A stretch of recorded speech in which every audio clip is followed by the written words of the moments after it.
Psaume 54. Appel au Dieu justicier. Par ton nom, Dieu, sauve-moi. Par ta puissance, rends-moi justice. Dieu, entends ma prière. Écoute les paroles de ma bouche. Les étrangers se sont levés contre moi. Les puissants cherchent ma perte. Ils n'ont pas souci de Dieu. Mais voici que Dieu vient à mon aide. Le Seigneur est mon appui entre tous. Que le mal retombe sur ceux qui me guettent. Par ta vérité, Seigneur, détruis-les. De grand cœur, je t'offrirai le sacrifice. Je rendrai grâce à ton nom, car il est bon. Il m'a délivré de toute angoisse. J'ai vu mes ennemis défaits. Nous voilà arrivés en présence du modèle parfait des supplications individuelles. En effet, après l'appel au secours conventionnel, le psaume 54 contient tous les éléments constitutifs de la structure triangulaire classique.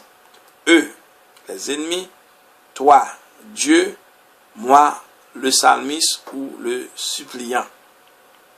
Appel au secours. Eux, les ennemis, toi, Dieu, moi, le suppliant ou le psalmiste, profession de foi. Du maître de chant sur les instruments à cordes, psaume de David. Lorsque les Iphéiens vinrent dire à Saül, David n'est-il pas caché parmi nous? La notice historique évoque l'incident rapporté en 2 Samuel 23, verset 19. On sait maintenant quoi penser des références de ce genre.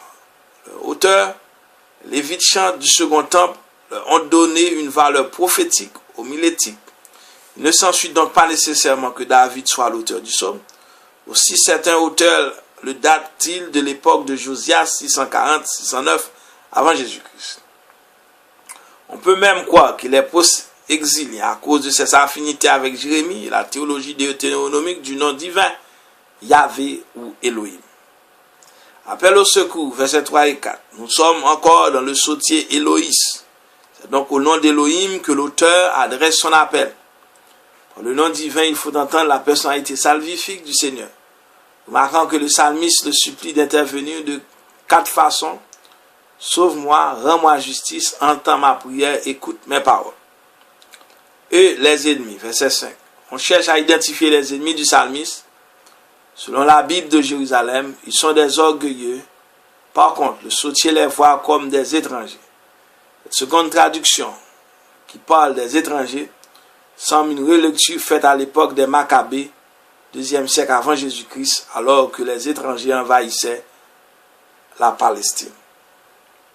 Quoi qu'il en soit, l'auteur dresse 2 chefs d'accusation contre ses ennemis. Ils en veulent à sa vie et ils n'ont pas souci de Dieu. Verset 7. Toi, Dieu, verset 6 et 7.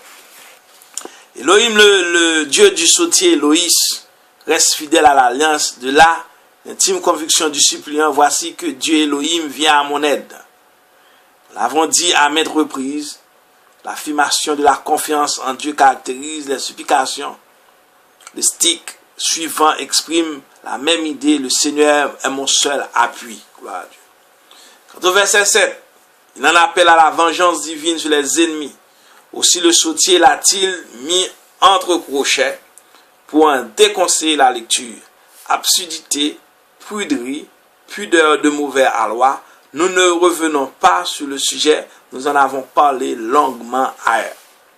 Moi, le psalmiste, le suppliant, verset 8 et 9, selon le langage conventionnel des supplications, le psalmiste anticipant sur le futur se voit déjà occupé à offrir un sacrifice de louange, un toda, en retour des faveurs obtenues du Seigneur. Un seul point du rituel que l'on trouve ailleurs manque ici, la préoccupation missionnaire du suppliant, c'est-à-dire son désir de proclamer les interventions divines devant les autres hommes. Profession de foi, verset 9, Laurent renouvelle sa profession de foi dans le nom de son Dieu.